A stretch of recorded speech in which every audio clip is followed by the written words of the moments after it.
On va démarrer, colonel. Je vais vous demander simplement de nous rappeler ce qui fait l'intérêt de cette démarche, de vous trouver en Corse aujourd'hui pour cette formation nationale, ces journées nationales en Corse sur le feu de forêt. Bien, merci. Donc, en fait, l'idée pour nous, en tant qu'organisme de formation, c'est déjà la conservation de l'approche doctrinale nationale, mais le fait que l'organisme de formation souhaite à certains moments se délocaliser dans les territoires, c'est une manière aussi d'appréhender les spécificités locales.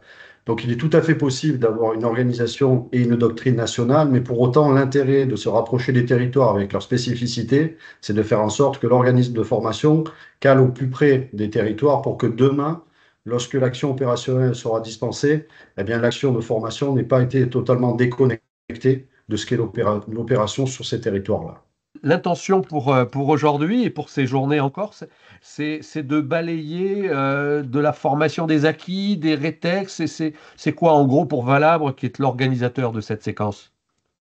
Alors, l'organisateur, c'est bien évidemment déjà le fait de se conformer à nos référentiels nationaux qui édictent de fait que les journées nationales sont obligatoires et doivent être dispensées régulièrement.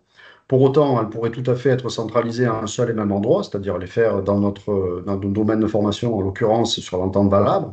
Mais pour autant, ces journées nationales, lorsque on insiste sur de la délocalisation et qu'elles vont se faire, et j'insiste lourdement sur la proximité et le lien avec le territoire, c'est une manière aussi de pouvoir échanger collectivement sur ces spécificités locales. Et en même temps, le fait que ce partage collectif, ben, ça nous fait grandir les uns et les autres et ça enrichit bien évidemment la base de données et les connaissances qui sont les nôtres en la matière. Merci, colonel. Colonel, lieutenant-colonel Rigaud, je me tourne vers vous. Euh, Vous êtes à la manœuvre et également pour l'ensemble du territoire de la Corse sur cette séquence. Rappelez-nous les intérêts pour vos cadres que vous réunissez sur ces journées. Alors, les intérêts sont multiples. D'abord, cette journée qui s'inscrit dans une semaine de préparation opérationnelle plus large pour les cadres des deux SDIS de Corse, hein, du SDIS de Haute-Corse et du SDIS de la Corse du Sud. Donc, c'est une semaine qui balaie un volet très large de l'activité, avec une rencontre notamment sur un séminaire sur la prise en compte du stress dans le cadre de l'expression du commandement. Euh, Hier, une journée, donc la journée nationale feu de forêt, où on a pu confronter des situations, échanger, faire effectivement des rappels sur la doctrine qui ne sont jamais inutiles et également partager avec d'autres institutions que les IS, en particulier l'Université de Corse, qui s'implique beaucoup dans la recherche et le développement de solutions, que ce soit dans la simulation, dans l'outil prédictif, dans l'évaluation météo avec des mailles qui nous intéressent au premier plan, notamment par exemple pour la réalisation des boulages dirigés et des feux tactiques.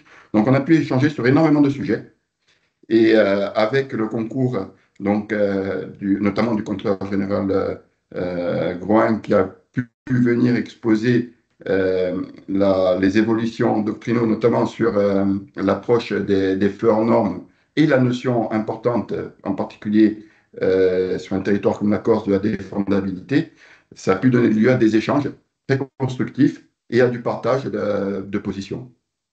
Parce que la Corse, on le rappelle, a des spécificités du point de vue du feu de forêt. Alors, nous entretenons avec l'entente en général et les casques en particulier des relations très étroites.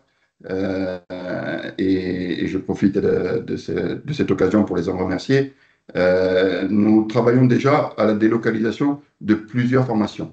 Ça se passe, je pense, remarquablement bien. Et nous pouvons même, grâce à ça, alléger la contrainte sur certaines formations qui pèsent également sur les casques en délocalisant et en assumant certaines formations. Nous n'avions jamais organisé de journée nationale feu de forêt. Donc, c'est un projet qui est né très récemment au cours d'échanges à les casques. Et, l'entente et les casques ont répondu favorablement à cette sollicitation et nous ont permis de délocaliser cette nouvelle action. Et finalement, on se rend compte que ce sont des relations gagnant-gagnant, puisque que ce soit nous, bien entendu, qui en bénéficions directement, mais également, je pense, l'entente et les casques qui en bénéficient peut-être plus indirectement, mais qui en bénéficient malgré tout, avec des liens qui vont inévitablement se créer avec d'autres partenaires que les IS d'ailleurs, je pense. Je voudrais insister réellement sur cette approche un peu de délocaliser. Je reprends le terme gagnant-gagnant. L'idée d'un organisme de formation, c'est pas uniquement d'avoir une approche, c'est pas d'avoir une approche centrale des choses. C'est d'avoir une approche qui soit, et ça rejoint un peu nos réflexions qui sont en lien avec notre comité de direction sur nos objectifs stratégiques. C'est-à-dire que notre formation s'adapte. On doit être réactif. On doit être au plus proche des besoins qui nous sont exprimés pour éviter justement d'être en décalage. Alors si on pense être travaillé tous les jours dans une tour d'ivoire totalement déconnectée, on peut s'en satisfaire. Par contre, l'important, c'est de s'enrichir auprès des autres et d'aller dans les territoires. C'est cette manière qui est, pour moi, la genèse et même la marque de fabrique de l'entente. Voilà. Merci, en tout cas, ce sera le mot de la fin. Merci à tous les deux et à très bientôt.